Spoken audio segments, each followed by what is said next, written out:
Good morning, everybody. This is Eric Knight with Watershape University, and I am in sunny, and I mean sunny, Connecticut. It is a beautiful day at a beautiful property, and we're here to look at a watershape that was built by our very own founder, Bill Drakeley. And this has a Lautner edge, tile details, of some very cool spa work, some drainage things, and well thought through. The pool's behind me, pretty amazing. Let's take a look at what of these advanced water shapes actually involve. So I'm going to turn around and let Bill explain the step detail and the drainage and all sorts of stuff. So Bill, go ahead, take it away. Hi, good morning, Bill Drakeley. We're in a rectilinear pool, a knife edge Lautner pool, and all glass tile. This is the Zaza pressure blend tile throughout the entire thing. We're in New England in the Northeast, so we get some pretty cold temperatures. Freeze thaw, so protecting this and keeping it looking pristine is paramount. We get a couple tiles popped off occasionally from frost and snow and stuff like that, but all in all, we have a pretty good installation. The materials are black absolute granite for the Lautner edge. And this is the Lautner edge. Just explain what this is for those who have never seen one, because I've never seen one in person. Perimeter overflow. The black edge is the top of the overflow. You can take this stone and sand it down. Water seeks its own level, so we put it in with a laser, then we sand it and make sure it runs over nice and smooth and equal, so there's no dry spots, and we're moving as little water as possible for energy consumption and for, not burning a lot of electricity. The glass tile covers the entire perimeter. Our step detail where I'm standing is centered off of some of the access to our perpendicular access to the view, to the tennis court, to the pergola. This is where we get into the pool, and we walk down against the edge of the sidewall, and we walk into the shallow end.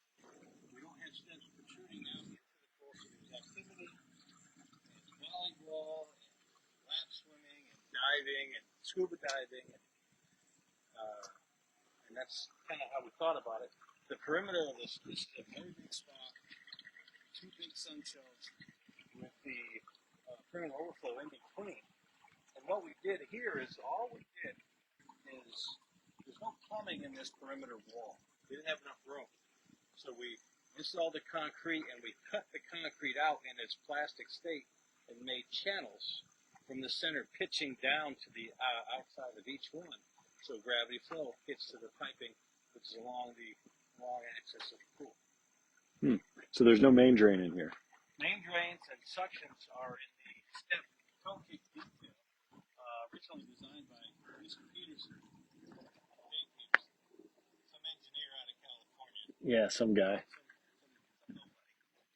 Anyways, there's nothing in the floor, no plastic in the floor that pops up, gets your eye connected to it. The owner obviously uses it because I'm walking around toys and these.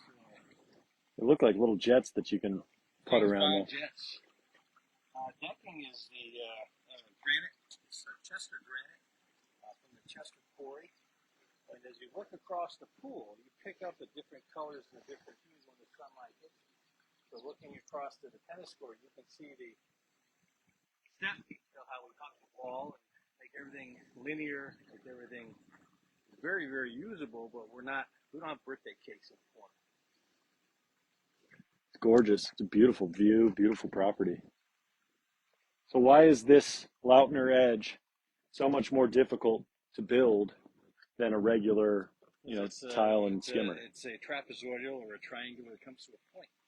You need strength in the point. You need strength to put tile on, put the granite on. It's a kind of a groove under the coping, and so it's got to be watertight. It's got to be supportive of the stone around it so water can pass through this channel, and it's got to be frost resistant with lateral pressures and all types of forces. It's a colossal pain, to be honest with you. Yeah, but I mean, it just looks so clean. And then from the edge detail, when you're in it, it just kind of disappears. It's a wonderful glass look, and the glass pops. The sunlight pops off the floor. So this is a 45-degree angle. It goes all the way down, and the back of the channel is actually here. It's actually less than a 45, but it's close. And channel runs underneath it and goes to the filter system. Wild. Well, thanks for showing us this. We will be viewing a few more pools today. So I don't know which pools are next, but I think we're going to go visit a commercial pool under construction. And then are we doing a major renovation today? We'll see our travels. Plenty of pools around Yeah. here in New England. Yeah, so they're staying busy. If you have any questions on this construction, or if you are in the process of designing one, or you like a feature that you see in any of these pools, just message us on Facebook and we'll get you in touch with the people who know what they're doing. I'm Eric with Watershape. Have a great